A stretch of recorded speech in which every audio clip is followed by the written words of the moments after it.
For the past 2 years, it's been almost a playground of political machinations. One side wishing to join the Allies, one side desperately trying to remain neutral, even as it slid into a virtual civil war. But this week, the final decision comes: Greece will join the Allies.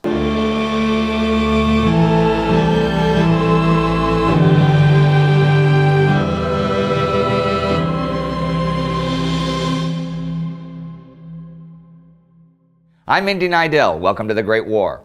Last week, the British War Policy Committee met with Commander Sir Douglas Haig, and he laid out his plans for the big summer offensive in Belgium. The mutinies in the French army finally began to come to an end. Lawrence of Arabia lamented the deception being played on the Arab revolt, and in the field, the Italians had attacked the Austrian positions on Mount Ortegara, and there the Italians remained, under threat from either snowfall or Austrian artillery. They did make it down this week, though. On the 25th, the Italian soldiers of the 52nd Division, who had hacked their way to the top of Mount Ortegara, were pushed off by shock troops with gas and flamethrowers. On the 29th, General Ettore Mambredi ordered a withdrawal to the original lines. This fighting, thousands of feet high in the freezing mountains, had lasted for nearly 3 weeks total, and at the end of it had produced 23,000 Italian and 9,000 Austrian casualties on a front of 3 kilometers without moving the line on the map at all.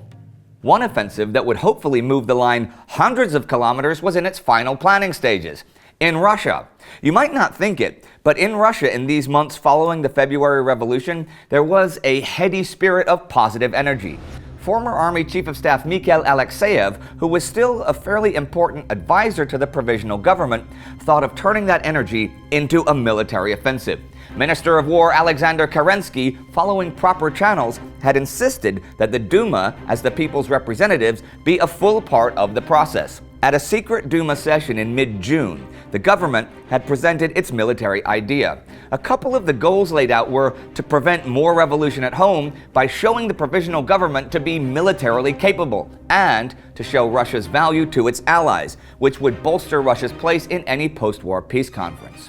The Duma approved the idea and went so far as to declare that peace or prolonged inactivity at the front would be acts of treason that would haunt Russia in the future.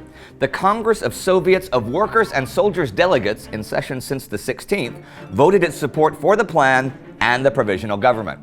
This news actually really did boost morale in the trenches. General Alexei Brusilov, hero of last summer's successful offensive, was greeted with great cheers at the front, and the wave of strikes that was in progress was even temporarily stopped. It looked like Russia was back.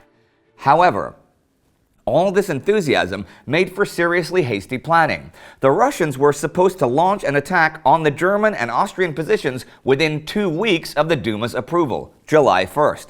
And that's not really time to go over all the details of a major offensive.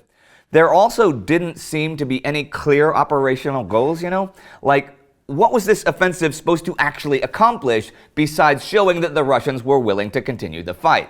Still, Brusilov set about planning as best he could and assembled 31 divisions, concentrating them in the south against the Austro-Hungarians, specifically the 2nd and 3rd armies that guarded the approach to the Drohobych oil fields, and beyond them, Lemberg, a major prize.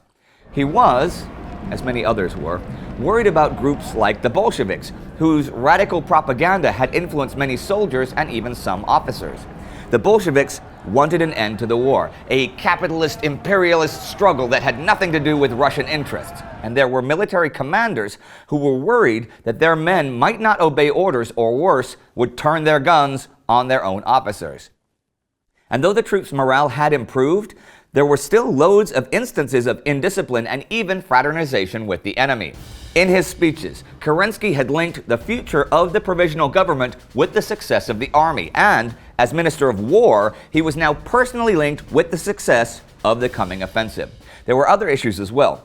Russia had launched a Liberty loan to fund the 1917 war effort, but it failed because the workers didn't have any money to give, and the middle class didn't have faith that they would get their money back. So they looked overseas for money. Bankers in London and Paris made big promises, but the money didn't turn up. So Russia had little credit and less currency. So how would the Russians solve their problems with munitions production? There were dangerous shortages of military hardware after all the strikes this year. On the other hand, the Austro-Hungarians opposing them weren't in much better shape.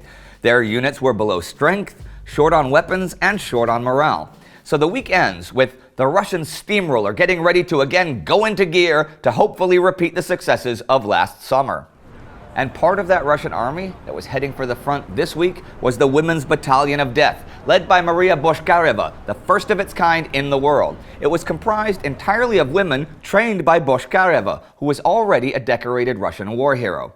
Their uniforms were decorated with a red and black cloth arrowhead sewn to the sleeve. This insignia was also worn by similar male battalions and indicated that these soldiers vowed to fight to the death for Holy Russia and for the Allies.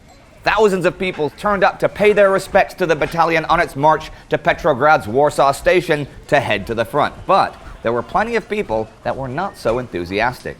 Large groups of male soldiers stood and jeered at them. One soldier in the crowd said that they had only enlisted for purposes of prostitution. The women in the crowd nearly beat him to death. Vladimir Lenin's Bolshevik anti-war supporters were at the station trying to get the crowd to turn on the women, but they fought their way through to the train, where they had the honor of second-class carriages instead of the usual third class for troops. And the train left the station, taking the battalion towards Molodechno, where they would join the 10th Army. There were fresh troops arriving on the Western Front as well. On the 25th, the first contingent of American soldiers arrived in France, 14,000 men at Saint-Nazaire. They still have to train, and the next contingent won't arrive for another 3 months though. Martin Gilbert had this to say: America was in the war, but in France her effort was necessarily focused on building up port and training facilities, supply lines, and store depots. Some gaps were immediately evident. Some of the artillerymen had not only arrived without their guns, but had no idea what those guns looked like, nor how they operated. Many of the infantrymen were recent recruits, as most regular soldiers had been kept back in America to act as leaven for the recruits still being assembled. Even Pershing was shocked by the poor quality of his men. General John Pershing, leading the American Expeditionary Force, was a great organizer though, and he established a network of training schools and created a huge apparatus for supply and preparation. And elsewhere in Europe, we may see yet more soldiers enter the fray. King Constantine of Greece, under heavy Allied pressure, had abdicated his throne 2 weeks ago. Now, also under pressure, Prime Minister Alexandros Zaimis resigns his position. Eleftherios Venizelos will take over this week, and so the declaration of war that his provisional government in Salonika had declared on Germany and Bulgaria last November 23rd is now in effect for all of Greece. A state of war is soon also in effect against Austria-Hungary and the Ottoman Empire. Interestingly enough, different sources cite 4 different dates for the actual declaration of war, though most Greek sources say June 28th, so let's roll with that. Whatever the date though, Greece is officially joining the war. And though this week was quiet in the field, except for the Italian front, there was a lot going on backstage as the Russians prepare to launch a major offensive. American troops arrive in France.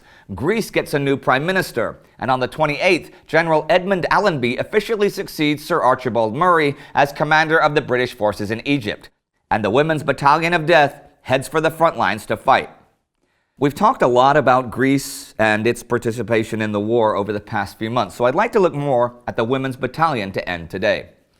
That fighting force had a big cross-section of women. There were former Red Cross nurses, stenographers, dressmakers, servants, students. The oldest was a 48-year-old doctor. 1,500 women had answered Boshkareva's call to arms earlier in the spring, though the battalion had by now been pruned to fewer than 300. They were featured in the world's press, and they now headed off to war. And you and I know exactly what would happen. They would fight and kill and die, exactly like the millions of men also under arms.